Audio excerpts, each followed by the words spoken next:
Have you ever wondered how harsh environmental conditions shape the most unexpected social customs? How the need for survival forces people to invent unique ways of organizing life, far from our usual ideas of family and marriage? Today, we're going on a journey to the roof of the world, to Tibet, to explore one of the most unusual and perhaps most effective survival systems ever created by humankind: polyandry, or multiple husbands, where one woman becomes the wife of several brothers. This ancient custom, found in some isolated regions of Tibet in the Himalayas, seems to contradict all our notions of marriage and family at first glance. However, if we set aside prejudice and try to understand the logic behind this tradition, we'll see an amazing picture of adaptation, cooperation, and social harmony that allows these communities to survive and thrive in seemingly unbearable conditions. How does one woman manage to maintain harmonious relationships with several husbands? What benefits does this system offer society as a whole, and how does it help preserve land and resources in a limited environment? Let's uncover the secrets of Tibetan polyandry together. At the heart of Tibetan polyandry lies the harsh reality of high-altitude regions where every patch of land matters and resources are scarce. In these conditions, dividing land among heirs can lead to its fragmentation into plots so small they become unsuitable for farming. This in turn would lead to the family's impoverishment and possibly its extinction.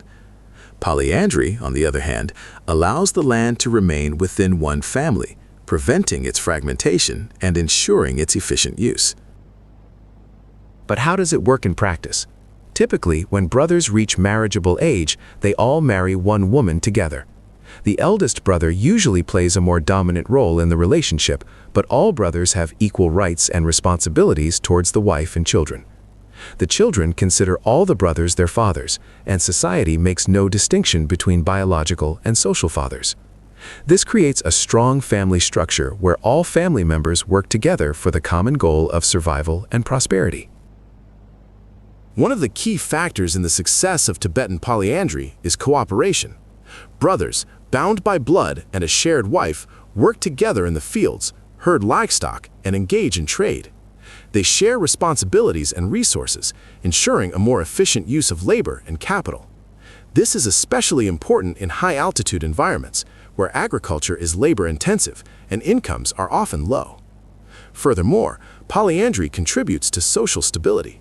Since all brothers have equal rights to the wife and children, it prevents conflicts and rivalries that could arise in polygamous systems, where a man has multiple wives. In Tibetan society, polyandry is seen as a way to maintain harmony and unity within the family and community. Interestingly, there are specific rules and customs in Tibetan society that regulate the relationships between the brothers and the wife. For example, there's usually a rotation system where brothers take turns spending time with the wife. This helps avoid jealousy and ensures each brother has an opportunity to participate in family life. Additionally, the wife has the right to choose which brother she wants to spend time with, and her opinion is respected by all family members. It's worth noting that polyandry is not a widespread phenomenon in Tibet. It's mainly found in rural, isolated areas where economic and environmental conditions are particularly challenging.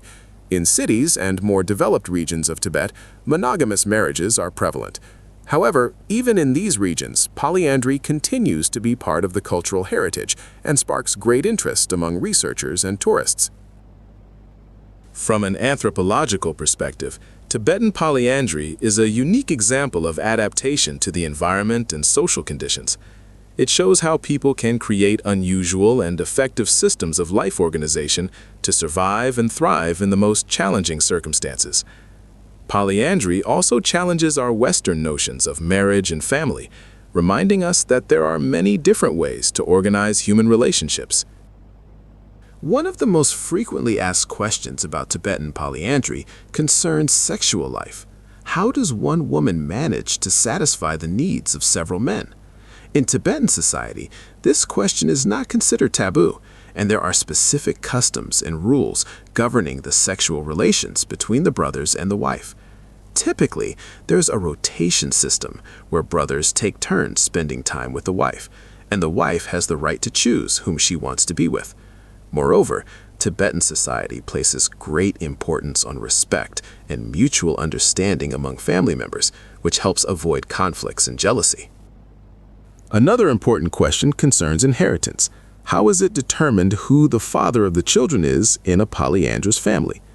In Tibetan society, children consider all the brothers their fathers, and society makes no distinction between biological and social fathers. This creates a strong family structure where all family members work together for the common goal of survival and prosperity. Inheritance matters are decided jointly by all family members, and usually the eldest brother plays a more significant role in decision-making. Polyandry, though, it has its downsides too. Women in polyandrous families often face an extra burden of work and responsibility. They have to take care of the home, children, and husband, as well as work in the fields and do other activities. Plus, polyandry can lead to conflicts and jealousy between brothers, especially if one of them feels neglected by the wife. However, as a rule, Tibetan families know how to deal with these problems, thanks to their strong social structure and respect for traditions. The modern world is having an increasing impact on Tibetan society, and polyandry is gradually becoming a thing of the past. Economic growth, urbanization, and the spread of education are leading more Tibetans to prefer monogamous marriages. However, polyandry continues to be a part of Tibet's cultural heritage and sparks great interest among researchers and tourists. Studying Tibetan polyandry gives us valuable lessons about the diversity of human cultures and how people can adapt to their environment and social conditions. It reminds us that there isn't one single right way to organize family and marriage, and that different cultures can create different, yet equally effective, systems for organizing life. Furthermore, studying Tibetan polyandry helps us better understand ourselves and our own values. It challenges our prejudices and makes us think about what's truly important to us in marriage and family. Maybe we could borrow some elements from the Tibetan system, like cooperation, mutual help, and respect for traditions, to strengthen our own families and communities. In conclusion, Tibetan polyandry is a unique example of adaptation to the environment and social conditions. It shows how people can create unusual and effective systems for organizing life to survive and thrive in the most challenging circumstances. Studying Tibetan polyandry offers us valuable lessons about the diversity of human cultures and how we can learn from each other to make our world a better place. Interestingly, similar forms of family relationships are found in other parts of the world, though not as widespread. For example, in some areas of India and Nepal, polyandry is also practiced, often for the same economic and environmental reasons as in Tibet. These examples show that polyandry isn't exclusively a Tibetan phenomenon, but rather one of the possible adaptation strategies humanity has invented in response to difficult environmental conditions. It's also worth noting that polyandry isn't always a result of economic pressure. In some cultures, it can be linked to religious or social beliefs. For instance, among some tribes in Africa, polyandry is practiced as a way to increase offspring and ensure the prosperity of the lineage. In these cases, polyandry is seen as a symbol of status and power. Studying various forms of polyandry across different world cultures allows us to better understand the diversity of human societies and how different people approach issues of marriage, family, and survival in different ways. It also helps us realize that our own ideas about marriage and family are just one of many possible options, and that there's no single correct way to organize human relationships. Thus, Tibetan polyandry, despite its apparent exoticism, is an important subject of study for anthropologists, sociologists, and anyone interested in the diversity of human cultures. It offers us valuable lessons on how people adapt to their environment, how they organize their social relationships, and how they cope with the challenges of survival. It's an amazing example of human ingenuity and adaptability that deserves our attention and respect. As we journey through the pages of history and culture, we are repeatedly convinced of how diverse and amazing the world of human customs is.